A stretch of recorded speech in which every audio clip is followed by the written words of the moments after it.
Donc ici vous vous trouvez dans la fabrique de coupe Jacobs à Dinan. C'est une spécialité typique de Dinan. Alors ici j'ai un boulet de pâte composé de miel et de farine. Les proportions sont variables. Je veux dire, grosso modo c'est plus ou moins moitié-moitié. Maintenant on adapte la pâte en fonction de l'atmosphère. C'est-à-dire que si l'atmosphère est humide, on va devoir mettre un peu moins de miel. Tout ça, c'est le senti, je vais dire, au niveau de la fabrication. Alors, je vais détailler ce boulet de pâte. Je vais d'abord la mettre à bonne épaisseur. Donc, chaque cook a sa propre épaisseur qui déterminera donc le poids de la cook. Ici, on va détailler des vues de Dinan de 3 kg.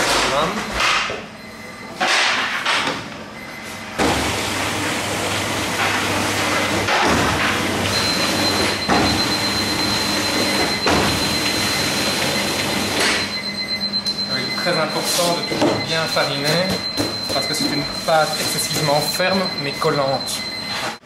Donc, quand la pâte est arrivée à épaisseur, je vais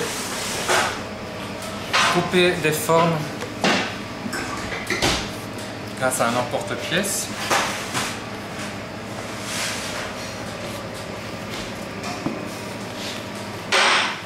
S'il y a des chutes, ce n'est pas grave, donc elles vont être récupérées dans le boulet suivant puisque c'est une pâte morte.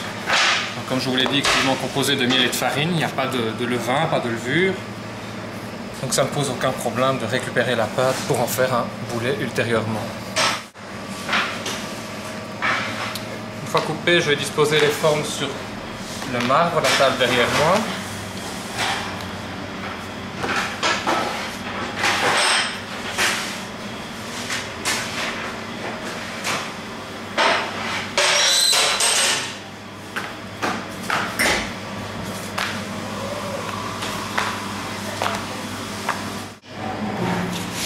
Alors une fois que c'est fait, je refarine les coupes. Ici vous avez un moule datant du début du siècle dernier. Donc on remarque bien donc, les inscriptions qui sont à l'envers. Donc c'est la technique du type contre type.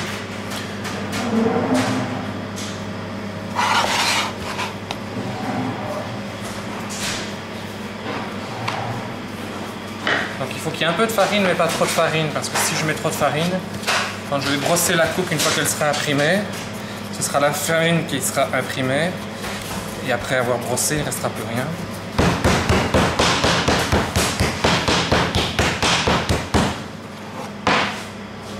Chaque cook est imprimé à la pièce. Et alors chaque moule a ses spécificités. Donc il faut pousser plus ou moins fort suivant les endroits. Évidemment, éviter de pousser dans des zones comme ici où c'est très lisse, sinon ça risque de coller.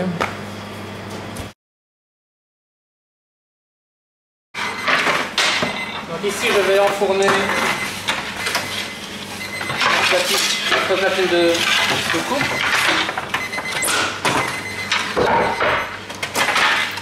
Donc dans un four très très chaud, 150 degrés, pour une durée de 10 minutes.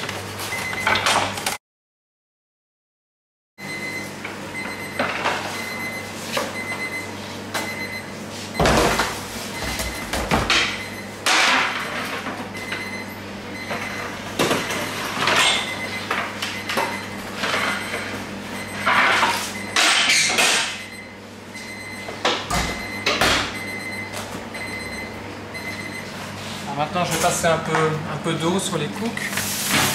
D'une part pour faire partir l'excédent de farine et ensuite pour donner un côté plus satiné à la cook.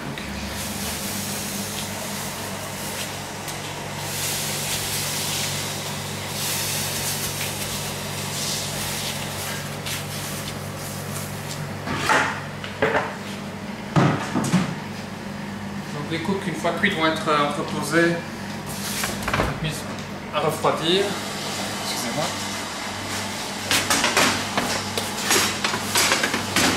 Une fois cuite, la coque est encore assez tendre parce qu'elle est encore fort chaude. Maintenant, quand elle va refroidir, elle va devenir beaucoup plus dure. Je peux vous montrer un exemple avec saxophone. Maintenant pour la manger, la cook, il faut la casser. Pour la casser, on prend un bord d'une table. On va casser des petits morceaux qu'on peut sucer comme des bonbons. Donc le mot cook, c'est une blague, c'est évidemment pas quelque chose qu'on peut croquer. Il s'agit plus d'une confiserie, une friandise qu'on peut emporter partout. Vous voyez, ça ne s'effrite pas, ce qui permet de garder toujours un morceau de cook en poche et de le sucer lorsqu'on est en promenade ou en balade.